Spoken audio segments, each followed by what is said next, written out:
আমি তোমাকে কি নামাজের একটা নমুনা বলবো? দেখো নামাজ কি জিনিস।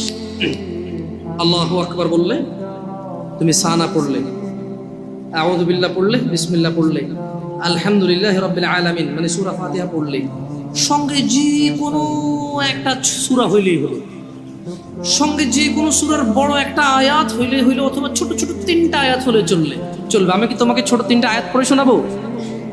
আউযু বিল্লাহি মিনাশ শাইতানির রাজীম, ওয়াল মুরসালাতি উরফা ফাল আসিফাতি আসফা। 2 আয়াত হয়ে গেছে। আল্লাহু আকবার। এরকম ছোট্ট 3টা আয়াত পড়লেই হলো।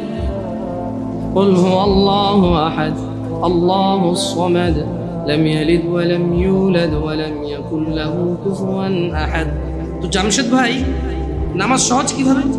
আমি তো শুধু আলহামদুলিল্লাহ সূরা পারি আর কুল হুল্লাহ পারি, আর কিছু এখন পারি না।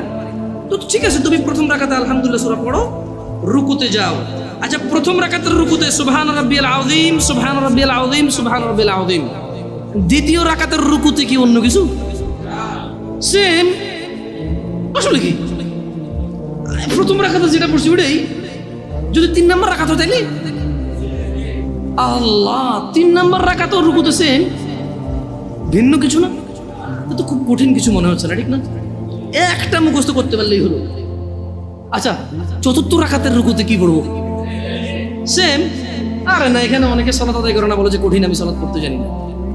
ইয়া বেতাকাবাসী, মাররা সাহেল, একদম সহজ, ওয়াল্লাহি একদম সহজ।